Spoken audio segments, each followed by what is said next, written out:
첫 시간에 하나님의 선하시고 기쁘신 뜻을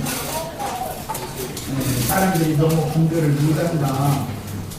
그러니까 이제 하나님과 사람 사이에는 많은 간격이 왜 생기는가 이런 것을 중점으로 해서 말씀을 드렸어요. 이것은 사람들은 하나님의 구속이라고 하는 것을 너무 이해를 못하고 있다는 것이에요. 이번 이런 사태도 나거든. 나는 하나님의 선하신 뜻과 그 뜻을 이루기 위하여 메시아께서 행하신 구속을 너무 모르고 있다라고 나는 판단을 한 거예요. 왜? 그것은 하나님 앞에 체험적으로 정말 너무너무 감격적인 은혜를 입은 것이 부족하기 때문에 성경 읽어도 이해가 안 되는 거예요, 이게. 또 내가 가르치는 것도 그만큼 또 부족하게 가르치는 것도 있으니까 이해도 안 된 것도 물론 있을 거예요. 양면이 다 있는 것이죠. 선지자들을 보내서 아무리 말을 해도 여전히 못 알아듣잖아, 이스라엘 백성들이. 그것은 왜 그러느냐. 사실은 그게 하늘이 붓과 같이 저주가 임해서 들렸고 땅이 철과 같이 굳어져 있기 때문에 아무리 비를 내려도 비가 흡수가 안 되는 거예요. 이게. 하나님 은혜가 사람의 영혼 속에 스며들지 않는 거예요. 그런데 저주가 임하면 인생사에서 많은 연단 과정을 거치면은 사람이 더 강팍해지는 사람들이 있어요. 그것은 저주가 있다는 뜻이에요. 매를 몇 번 맞으면은 두려울 줄 알고 발발 떨어가면서 주님께서 하시는 말씀을 내가 못 알아들어서 그러면은 좀 더 그냥 둔하니까 좀 내가 알아듣는 방향으로 좀 설명을 좀 해주세요 하고 기도를 하면은 어느 날은 어떤 종선자들 진부하는 말을 들어보면 바로 이거네 하고 이게 하늘이 딱 열려야 되는 건데 그게 계속 안 된다는 게 이게 저주가 머물러 있다는 뜻이라는 거죠. 이어서 계시록 19장 부터 시작하겠습니다.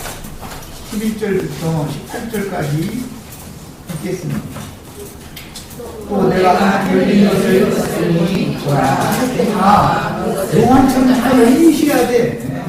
하늘이 열려야 돼. 하늘이 닫히면 이게 저주인 거예요. 하나님과 내가 못 만난다라는 하늘이 닫혔다라는 말인 건데 다 열리셔야 돼. 하늘이 열리는 게 얼마나 중요한지 몰라. 그래서 백마와 꽃을 탄 자가 있으니 그 이름은 충신과 진실이라. 그가 오히려 하나님을 싸웠다. 이 충신과 진실이신 메시아께서 교회 시대의 끝에는 이 세상 만국을 통으로 심판하면서 싸운다. 이것은 마지막 구원의 기회다. 교회 시대의 끝은 은혜로 구원을 주시는 마지막 기회인 거예요. 이게.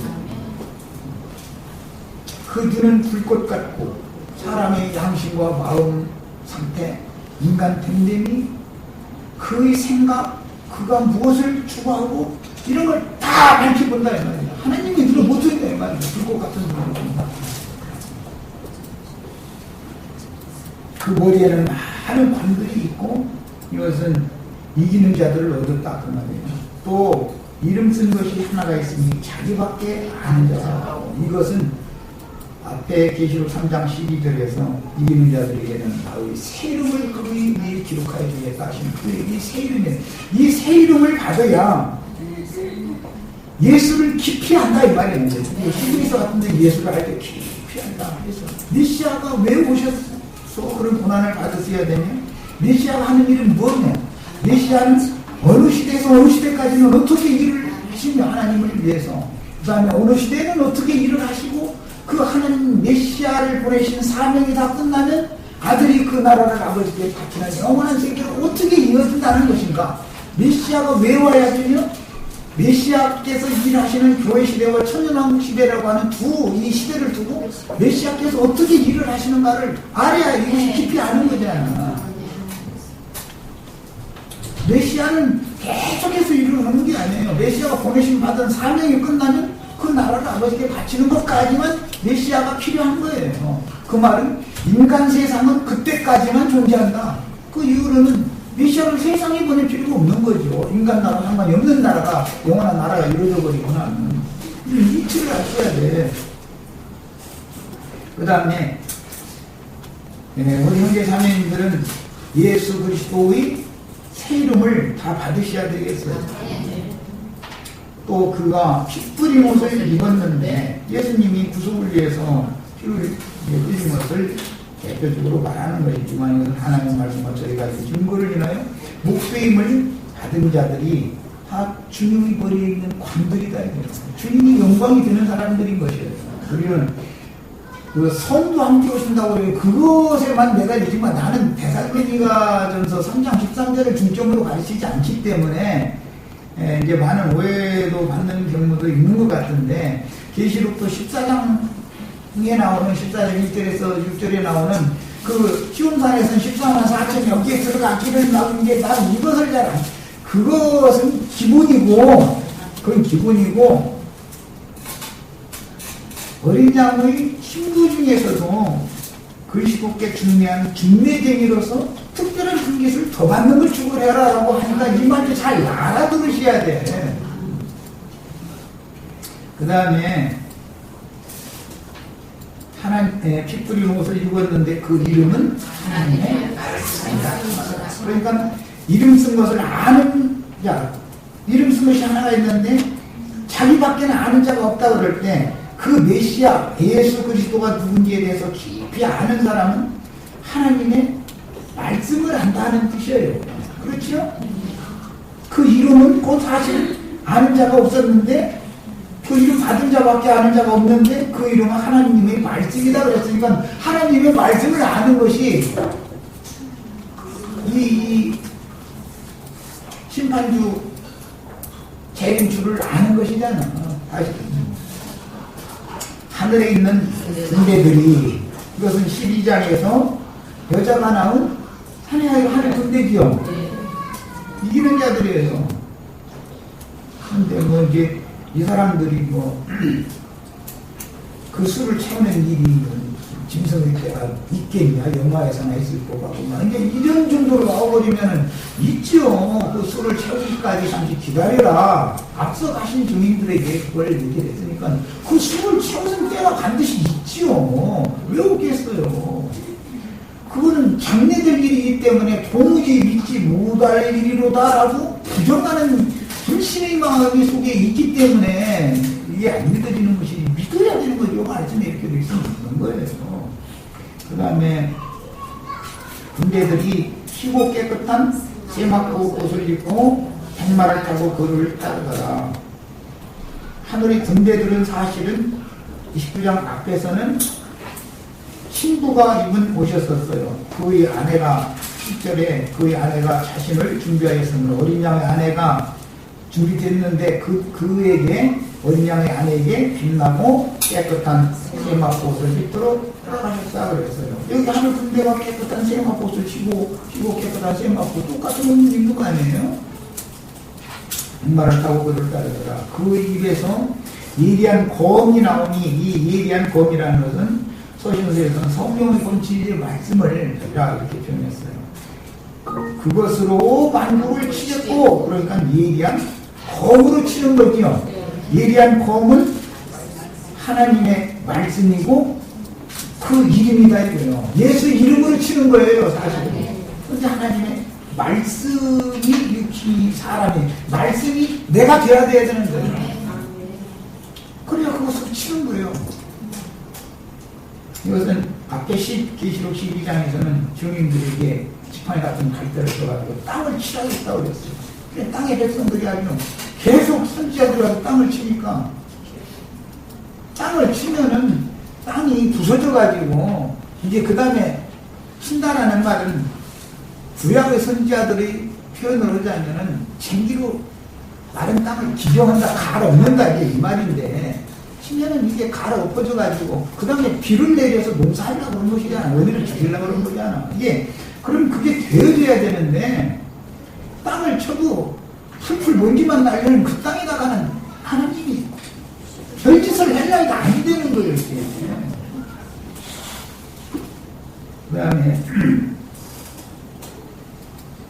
그것을 만국을 치겠고 그랬는데, 이때 당시의 만국이라는 것은 교회 시대의 끝의 만국을 말하는 거예요. 그 다음에 친히 그들을 철장으로 다스리며 할 때, 이때는 오는 세상을 철장으로 다스리는 것을 여기에서는 연결해서 하신 말씀이기 때문에, 천년 왕국에서 예수님이 친히 철장으로 다스리는 것이 아니고 사실은 이기는 자들을 통해서 다스리는 거예요. 철장으로. 무지한 짐승의 등에는 매밖에는 없어. 그런데 짐승은 이성이 없기 때문에 매를 맞아도 그때만 주인을 두려워하지, 돌아서면 그 본능대로 사는 거기 때문에 소리 놓는 거예요. 그래서 저주가 뭔지를 아셔야 돼. 짐승의 마음을 갖는다. 짐승 이야기 나오고 이런 얘기가 나오면은 사람이 짐승의 마음으로 굳어져 버리면 그게 저주지 뭐야. 사람의 영은 위로 올라가고 짐승의 혼은 아래로 내려가느니라 그랬어요. 이게 잠언에 나오는 말씀이에요. 짐승 같은 인생이 이 세상에서 내맞아가면서 한 세상 살다 설사 1000년을 살았다 가히 매를 들어가 1000살을 살았다 오래 살면 살수록 그게 저주지 축복이 있겠냐고.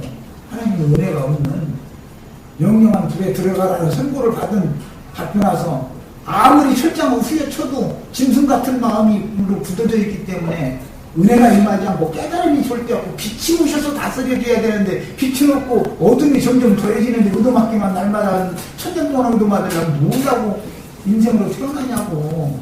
이해 다 되셨어요? 네.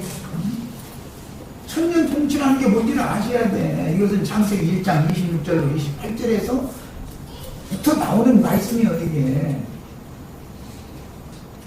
하나님께서 자기 형상과 자기 모양대로 사람을 만들고 그로 하여금 모든 생물을 다스리게 하자 하셨던 그 다스리게라는 말이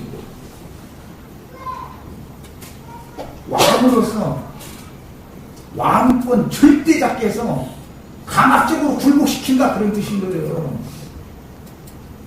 만물이 순종을 잘하면 왜 그런 말씀이 시작이 나오겠어요. 창세기 시작부터. 만물이 복종이 안 되니까. 복종이 안 된다는 것은 불순종과 거역의 영인 마귀에게 만물들이 다 미혹당하고 정령당해버릴 것을 염두에 두는 말인 거예요. 그러니까는 강압적으로 복종시키는 그 라다라고 하는 그 말은 그냥 절대 권위자 앞에서 와서 그냥 강제로 굴복시키는 것을 말하는 거예요. 이것이 철장권세다 그래요. 완악한 짐승이니까 그렇게 다루는 거예요. 하나님의 사람 그리스도인들을 그렇게 왜 그렇게 다루겠어요? 그리스도인들에게 이미 그런 걸 통해서 하나님의 두려우신 손을 깨닫고 눈물을 향해서 돌이키고 회개하고 돌아오는 사람들, 사랑하는 백성들을 왜 그렇게 다루겠어요? 아무리 잘해도 말을 안 들어보니까 그러는 거 아니야. 그래서 만국을 친히 친히 그들을 철장으로 다스리며 친히 하나님과 전능하신 여기 맹렬한 진노의 포도주를 밝혔고 세상 것을 심판이라는 거예요. 그러면 이 피의 용서를 입어가지고 포도주 틀을 밟으니까는 완악하고 저주받은 인간들이 피가 얼마나 많이 흘려졌는지 말굴레 높이를 해서 12,000 스타디움인가 뭐 이렇게 감수가 흘러간다는, 피의 감수가 흘러간다는 거잖아요. 인류가 지금 60억이 넘는 인류가 지금 있는 것도 다 하나님에게는 그분이 방법이 있어요. 치리하고 분치하는 방법이 있어요. 내가 가끔 얘기하지만 구약 성경에 예언 보면은 어떤 큰 세력을 가진 두 무리를 한 곳으로 결집시켜가지고 거기서 큰 전쟁을 딱 벌이게 만들 하나님은 늘 이것을 하실 수가 있어요. 필요대로 하시는 거예요. 그러면 그 희바람, 전쟁바람, 유브라데 강가에 묶어놨던 내놨던 바람천사 때가 돼서 풀어놔라. 하나님 한번 명령하시면은 그 바람천사들이 천지사방을 다니면서 바람을 일으키는 거예요. 무슨 바람? 저는 나쁜 놈이니까 저는 가서 총으로 대포로 핵폭탄 터뜨려서 다 죽여버리자 하면은 또 거기에 막 그 영이 흘러가기 때문에 막 얼쩍 막 이렇게 막 군중시민들이 막 작동하는 거예요. 그 미친 소리 하는 거잖아요. 사람 죽이자고 그러는데 총칼로 저 사람들 막 죽이자, 폭탄으로 죽이자, 뭐 비행기에서 폭탄실에다 떨어뜨리고 그러자 이렇게 쫓고 북한놈들이 꼭 보면 툭하면 서울 불바다 만든다 이거든요. 그리고 또 그 나라 사람들은 또 얼쩡하고 있어요. 또 그 말이 그게 미친 소리 아니고 사실은. 아니 서울하고 저희 평양하고 몇 발장이나 떨어졌다고 불바다 만든 저희는 불바다 아니라 저희 못하면 저희도 핵폭탄 서울에도 떨어뜨리면 거기라고 성공해서 같이 죽자라는 거 일반사건. 그런데 또 막 얼쏘해요. 이게 왜 그래? 이게 바람이 그렇게 분다 이거예요. 하나님은 언제든지 사람의 정신세계를 필요대로 이렇게 움직일 수 있는 분이다라는 것을 아셔야 돼. 우주 역사가 왜 이렇게 돌아가는지를 알아야 되는 거예요. 하나님 절대 주권이라는 게 뭔지를. 그 다음에 그 옷과 다리에 이름을 쓴 것이 있으니 만왕의 왕이요 만유의 주라. 그분만이, 예수 그리스도 그분이 모든 땅의 왕족들, 모든 땅의 왕들의 임금들의 머리는 여전히 예수 그리스도다. 그런데 어떤 사람은 선한 왕으로, 선정을 베푸는 왕으로 평화시대를 쓰시지만 히틀러나 무솔린이나 일본 히로히토 같은 놈들을 필요대로 또 세울 수가 있는 거예요. 그러면 그런 사람들이 하자는 대로 백성들이 막 따르죠. 죽어라고 막 그래서 공장에 가서 노동을 해가면서도 그렇게 해야 되는 거예요. 그게 그걸 거부해야 되잖아. 전 국민이 사실 맑은 정신이라면 세계가 평화롭게 살고 말이야, 공존하고 서로 돕고 이러고 살아야지. 왜 이렇게 쓸데없는 짓을 하는데 말이야. 내 사랑하는 아들 내 혼자 전장에 몰아넣어 가지고 피 흘리게 만들고 병신 되게 만들고 이거 있을 수 없는 일이란 말이야. 전쟁은 절대 하면 안 되는 거다. 이뤄야 되는 건데 그거 하자 하면 막 옳죠 하고 막 이렇게 막 밀어줘 그냥 이렇게. 그게 왜 그러는 거냐 이 말이야. 그런 분위기 형성, 바람을 그렇게 그런 바람 천사를 보내서 바람을 형성시켜서 일으킨다 이 말이야.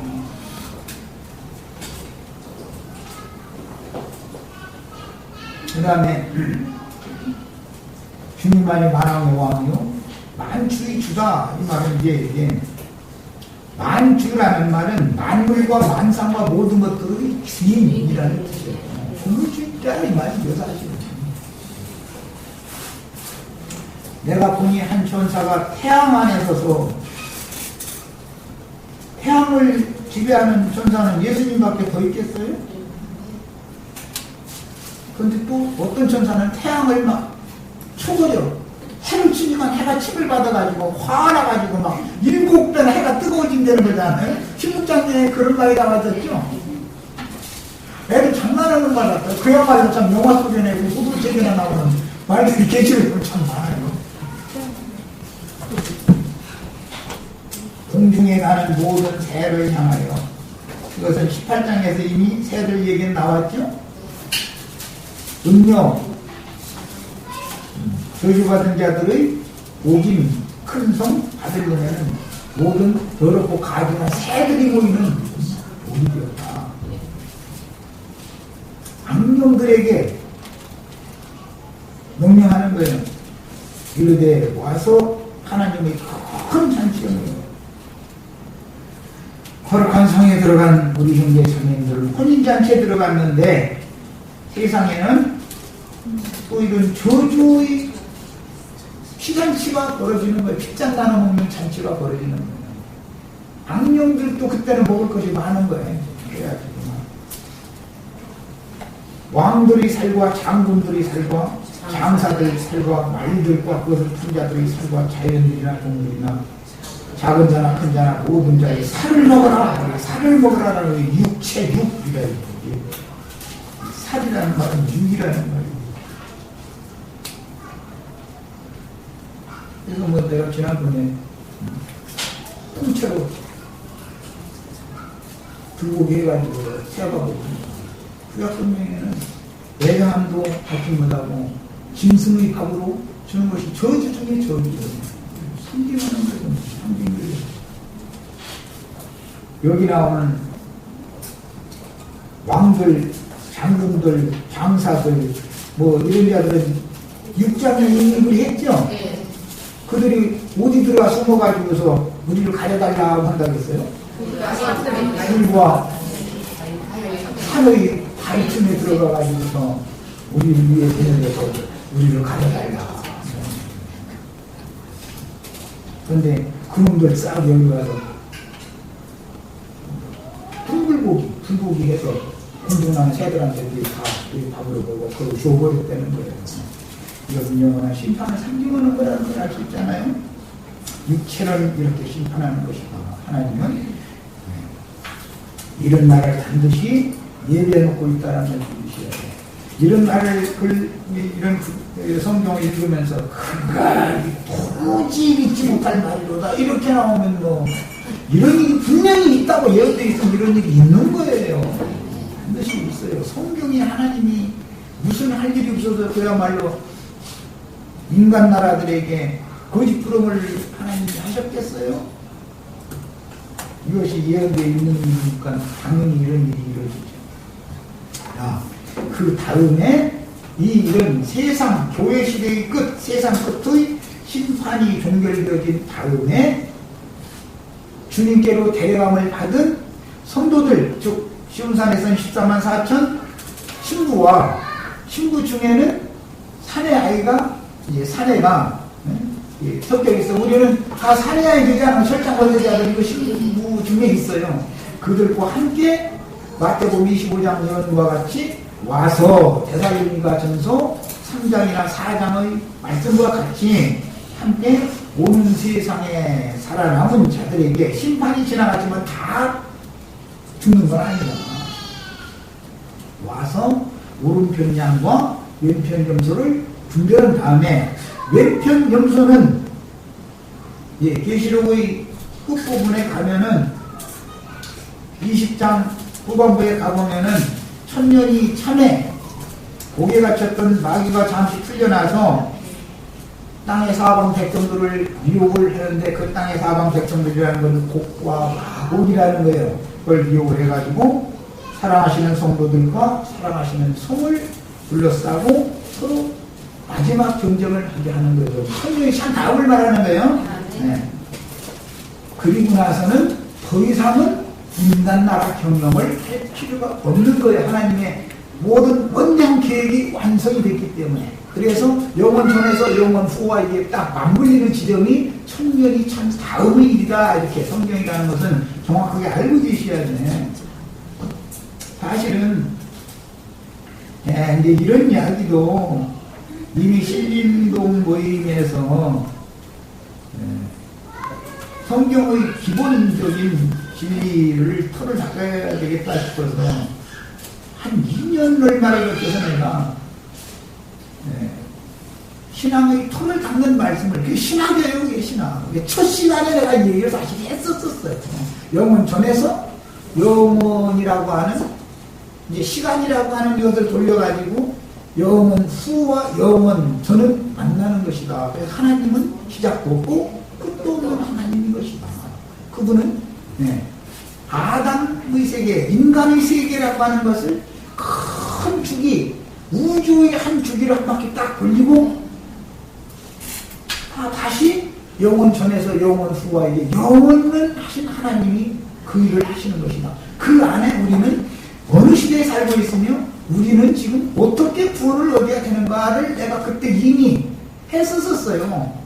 뭐 아무리 얘기를 해도 또 도대체 뭔 소리인지 못 알아듣겠으면 나도 할 말 없는 거지. 근데 그거에 귀가 안 열려서 못 알아듣는 걸 또 나도 내가 어떻게 장만한다고 들는 게 아니고, 이거는 어떤 종선자들을 보내서 말씀을 하시는 이 하늘이 열려서 깨달아줘야 되는 거예요.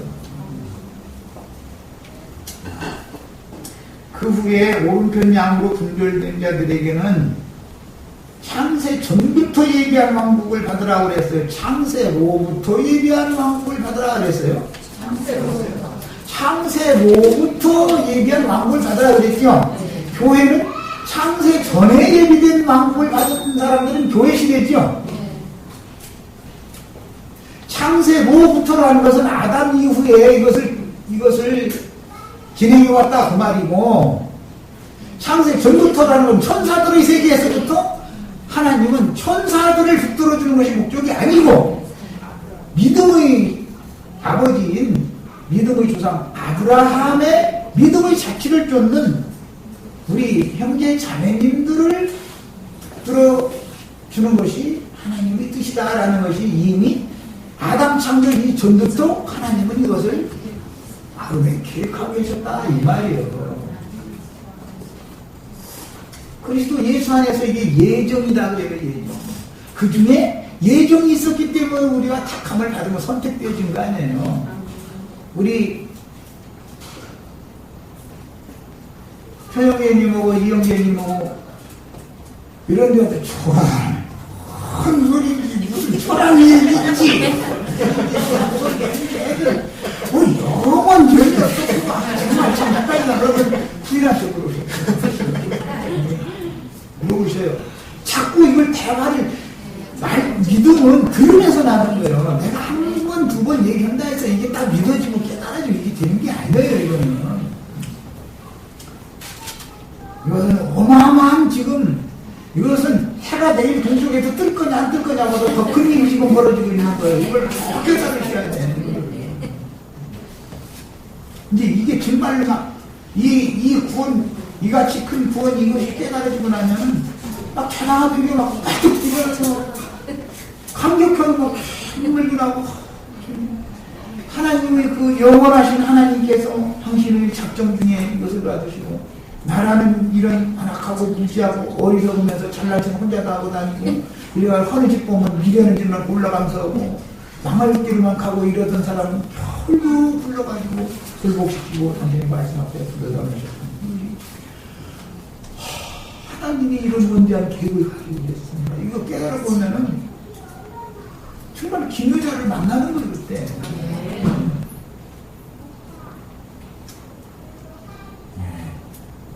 오른편장으로 분별된 자들에게는 창세로부터 예비하신 왕국을 약속대로 상속해 주시고 그들의 목자장이 되시는데, 목자들은 그때 당시의 목자들은 인마진 14만 4천이 목자들이 되는 거예요. 현재의 목자들은, 목자장은 주님 그리스도 성령이시지만 성령의 보냄을 받은 증인들이 현 시대는 목자들이죠. 우리 형제 자매님들에게 목자 노릇을 하는 거잖아요.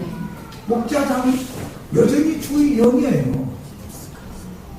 그러나 오는 시대에서는 목자장은 여전히 변함없이 주님이시지만, 목자들은 새 시대에 살아서 양무리들과 동시대에 같이 살면서 양무리들에게 이 말씀을 증거해 줘야 되는 사람들이다 이 말이에요.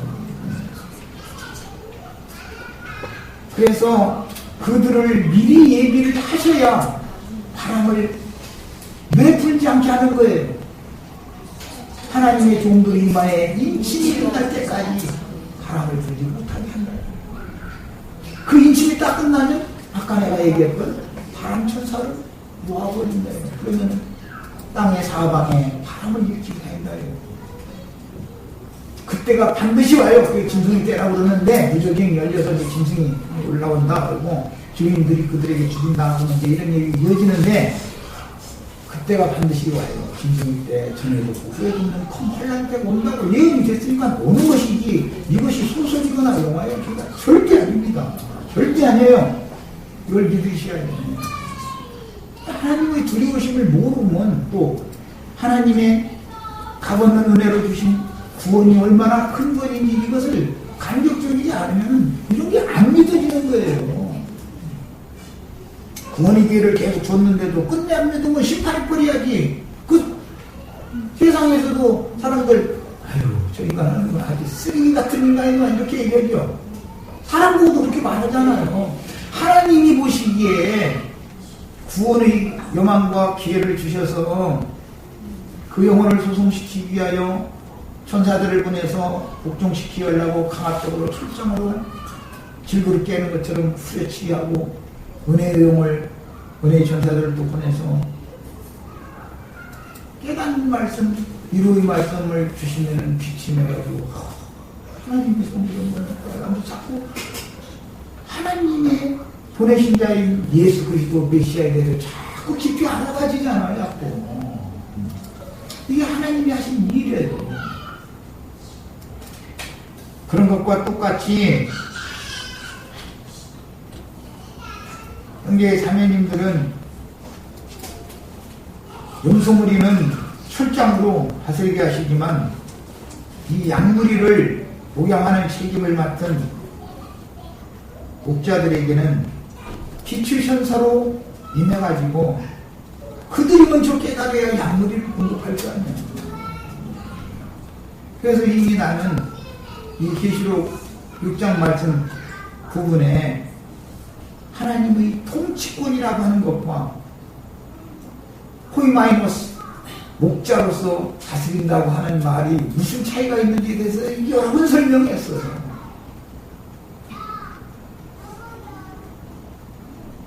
목자로서 다스리는 것은 빛을 투과시켜주기 위해서 말씀을 계속 공급해주는 거예요. 첫째는 이게 다스림이에요.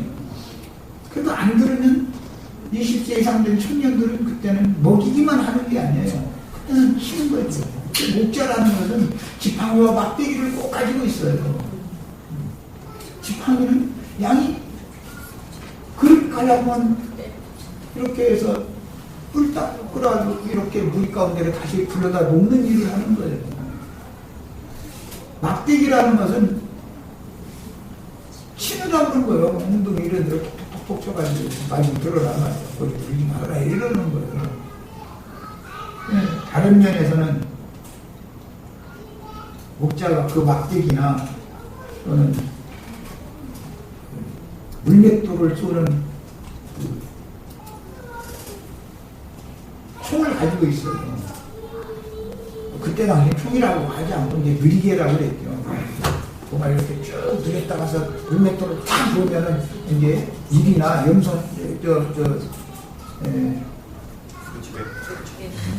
뭐 여우나 뭐 이제 이런 그 집짐승들을 몰래 물에다가 잡아먹는 그것들이 보이면 사람 거기 달려갈 길이 없으니까 멀리 그 물맷돌을 쏴야 되니까 언제나 목자는 그걸 구비를 해가지고 다니는 거고 이 물맷돌을 쏘아 날리는 것을 연습을 많이 해서 아주 이 명중률이 높아야 되는 거거든요. 그 달시고 물맷돌 잘 쏘는 사람이 있잖아요. 골리앗 그 이마에 정통으로 맞췄다는 거잖아요. 그게 목자죠. 그게 다윗은 원래 그 아버지 이새의 양을 치던 목자에서 썼는데 부름받아가지고 기름 부음을 받았었던 거잖아요. 이것이 약속하신 그 1000년 동안에 있을 양무리를 대하는 주님의 다스림이에요. 염소무리를 대하는 통치권과 양무리를 대하는 다스림에 대해서 알 필요가 있어요. 주님은 양방면으로 일하는 주님을 그리고 그들을 당신이 장막이 되어주시러 오셔가지고 거룩한 성에 내려온다는 것은 그들이 장막이 되어준다는 거예요. 지금 우리 교회라는 것은 우리 영혼의 구원받은 영혼들의 장막집이죠. 여기가. 네. 그런데 이것은 구약시대에 앞서가신 운명케된 의의 영들을 통해서 교회, 즉 믿는 성도들의 장막이 되어줘야지만 오늘 천년왕국을 위해서는 우리들도 그 장막의 한 재료들이 다 되는 거예요. 그래서 그 주님께서 쳐주신 양무리를 위하여 쳐주신 장막 안에 다 불러다가 생명수 샘으로 거기서 인도를 하셔가지고 거기서 목양을 하시는 거예요. 이게 천년왕국의 양무리를 다스리는 방법이에요. 이 시대에 우리를 다스리는 방법이 있고 세상 인간들 똘똘 잘 되는데 멋대로 지멋대로 살아도 양심의 꺼리낌이 전혀 없이 그러고 막 산다는 것은 무슨 뜻이에요? 저주가 임해서 나는 너 같은 놈은 상종을 않겠다고 버려버렸다라는 말이잖아. 그런데 그렇게 버림받은 수밖에 없는 인간들 중에서 부름받아가지고 교회 모임에 무슨 사임가를 통해서 와서 이런 말을 들을 수 있다라는 것이 이게 이보다 더 큰 기적은 없는 거예요. 무슨 기적 얘기, 별 기적 얘기해도 내가 예수 믿게 된 것보다 더 큰 기적은 없어요. 우리 조물주가 어떤 행동을 하시는가, 나의 하나님이 누구신가 이것을 안다는 거, 이거보다 더 큰 기적은 없는 거예요. 이사야 1장에 보세요. 소도 구유를 알고 나비듯이 구유를 알고 구유에 먹이는 주인을 하는데 내가 피로 산 나의 백성들이 너희가 주인도 모르고 이 밥그릇도 모르냐. 밥그릇이 이사야 선지자가 지금 구유죠. 그 백성들을 위하여 하나님의 백성들의 먹이가 되어 주신 메시아를 이사야 선지자를 통해서 보내준 거잖아요. 그러면 이사야 선지자는 그때 당시 이스라엘 백성들이 주가 이거 밥그릇이다 이거 이사야 선지자한테 가서 말씀을 들어야 이 영혼들이 사는 거예요. 그런데도 서로 나중만 또 묻어다 이거예요. 이 백성이 왜 그런 거예요? 이성 없는 짐승만 또 묻어다라는 건 저주가 있겠다 이 말이에요. 그러니까 갔다 보니까 우리가 정수리에서 발끝까지 그렇게 얻어맞아가지고 상처투성인데도 그런데도 말이야. 왜 생명의 주인께서 밥통으로 날 밥그릇으로 보냈는데 말이야. 이걸 모르냐 말이야. 이러면서 막 탄식을 하는 거잖아. 그런 말을 할 때 그 백성들이 사실은 나 같으면 알아들었어야 정상인데 그게 다 알아들었을 것 같은데 이사야 57장에 보면은 오히려 선지자를 배척하고 죽이잖아요. 이게 하나님이 보낸 종 선지자들이 마지막 결론은 다 그렇게 돼 있어요. 그 1000년 동안에 이처럼 양무리대에게는 장막으로 인도하여 생명수 샘물로 끓여주시고 그 모든 눈에서 눈물을 닦아주실 것이다. 그래서 이것은 이 시대에 세상에서 우리가 아픔당하고 고통 가운데 버려진 받은 것 같고 이렇게 하지만 하나님의 뜻을 자꾸 가르쳐주면 깨닫기 때문에 이것이 위로가 되는 거예요. 세상에서 상처받고 아픔당한 영혼들은 교회에 와서 치유가 들어오는 거예요. 위로가 들어오는 거예요. 교회라는 것은. 이게 교회 생활이에요. 영혼이 치료를 받아야 되잖아요. 이것이 약속하신 그 1000년 동안에 나타날 영광스러운 주님의 왕국 통치와 다스림이니 진리의 성읍인 예루살렘의 완전한 회복이 이루어진 진리의 성읍, 예루살렘 성은 진리의 성읍이라고 그러죠. 스가랴서에 나오는 말이에요. 진리의 성읍. 예루살렘은 진리의 성읍인 거예요. 그런데 위에 있는 예루살렘, 거룩한 성 예루살렘이라고 하는 성읍은 진리의 성읍인 거예요. 그 진리의 성읍이 지금은 마귀에 의해서 세속화되어지고 무너져버리고 회파당해 있어. 이걸 회복해야 되는 거예요. 진리의 성읍은. 그리고 큰 성 바벨론에서 그 백성들을 불러 빼내가지고 위에 있는 예루살렘, 거룩한 성 예루살렘으로 데려가는 것이 그것이 메시아가 오셔서 하는 일이고 메시아께서 그 종선지자들을 매 세대에게 보내줘서 말씀을 하나님의 선하신 뜻을 끊임없이 전하게 하시는 목적이에요. 그런데 이런 얘기를 어제도 듣고 이번 주에도 가면 또 해요. 다음 주에도 가면 또 해요. 이제 나중에는 이거 딱지 앉아가지고 똑같은 소리만 했었잖아. 듣기 싫어 이렇게 된다는 거예요. 그것은 그 속이 믿음으로 화해해서 받아들이지 않아요. 사람들이 그게 바로 저기서 교만해진 것입니다. 하나님은 이사야 선지자가 한 말을 예레미야하고 에스겔이하고 다니엘이하고 호세아가 똑같이 바울에다 말라기까지 계속 똑같은 말을 하는 거예요. 무슨 세례 요한 요한이 와서 딴소리인 것 같아요. 똑같은 말 하는 거예요. 예수님 와서 딴소리 했어요. 똑같은 말 하지. 다만 시대가 다르고 다른 세계 사람들에게 말을 해야 되니까 그 세계 사람들이 사용하는 언어와 그들의 정신세계에 맞춰서 말을 하니까 조금씩 다른 말을 한 것 같지만 사실은 핵심 주제는 똑같은 거예요. 우리가 이제라도 버리고 너희 공을 좀 하나님께로 돌아와라. 너희 뭐 때문에 그렇게 인생을 살고 양심의 가책을 받는다고 해도 그렇다 해서 너희가 처음에 양심의 가책을 받는다 해서 양심만 다 지켜가면서 사는 사람이 있어요. 누가 있냐? 인간이라는 건 구조가 양심의 법을 다 지켜서 하나님의 영광에 이를 수가 없는 것이다. 왜? 너희 속에는 죄가 왕국을 하고 있기 때문에 죄에게 다 휘둘리기 마련이고 시험당하기 마련이다. 이것을 하나님은 다 너희를 덮어주시고 지난 죄과들에 대한 용서해 주시고 돌이키는 사람은 받아주신다. 이게 복음이요.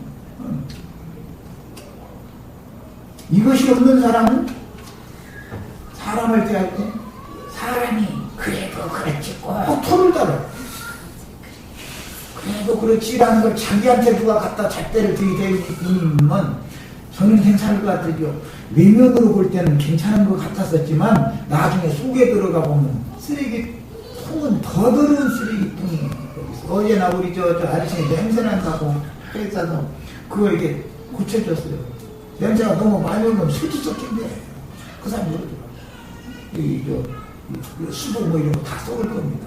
이대로 놔두면 냄새가 망을 다 쓸 겁니다. 이래도 속에 그런 썩은 것을 가득 담아두고 겉으로만 그릇을 속부터 닦아야 되는 것입니다. 겉만 날마다 닦아갖고는 하나님 앞에 인정받는 것입니다. 이 것이라는 것은 다 소용없는 거예요. 이라는 것은 자랑할 게 없어요. 내 속이 뭐가 들어있는 것을 다른 사람 앞에 들키고 다른 사람 앞에서 들통나가지고 부끄럼 나가고 지금 앞에 나가고 정말 인간으로서 이렇게 추락을 당해도 이렇게 추락당하고 이렇게 짓밟히고 이렇게 망신당하고 이제 난 고개를 하나님 앞에 고개 들 수 없고 사람 앞에서도 고개 들 수 없어. 나에게 삶은 없습니다. 이 정도 한번 가봐야 돼. 그 문제 때문에 영적인 범죄 문제 때문에 고통스러워가지고 지금 앞에 나 차라리 이렇게 살고 싶지 않다고. 이런 거 한번 당해봐야 하나님의 손이 얼마나 두려운 것도 알고 하나님의 공의라는 것이 뭔가도 알고 거기에서 그래 그러니까 내가 너를 위해서 메시아를 보내서 그에게 네 모든 죄를 담당시키고 내가 너를 찾은 거다. 이 말씀을 들을 때 그때 빛이 오잖아. 하나님이 드신 거였습니다. 이렇게 해서 아주 감격적으로 하나님을 만난 사실이 있어야 되는 거라고. 사람이라는 거는. 그래야 남에게 절대로 되고 사람이 그럴 수가 있냐. 네가 예수 믿는다고 해놓고 나서 네가 이러냐. 예수도 10년 믿은 사람이나 2년 믿은 사람이나 다 똑같이 뭐가 다른데 바꿔지라고 했었는데 아니 난 그런 소리 들으면 답답해 죽겠어. 홍영지 얼마나 바꿔졌어? 뭐가 바꿔졌는데? 많이 바뀌었죠. 나는 안 된다는 것밖에 배운 게 없어요. 내가 바꿔진 게 뭐가 있어. 그런 기회가 안 주어지는 것이 은혜였고 저 사람이 하는 짓을 내가 안 할 수 있도록 시원하게 해주신 것이 주님께서 나를 지켜주신 은혜인 것이지. 나에게 내가 욕하는 사람과 똑같은 상황에 몰아놓고 시험에 딱 넘어지게 밀어버리면은 넘어지고 일어서는 건 주인의 손에 있는 것이지 사람이 없고 함으로 되는 게 아닌 거예요. 그러면 은혜가 왜 필요해? 그래도 그 사람은 나보다는 낫죠. 맞아요? 저 사람이 나보다는 낫죠. 내가 욕을 이렇게 하면. 아멘. 시간이 여기까지 참 하시는 말을 하셨고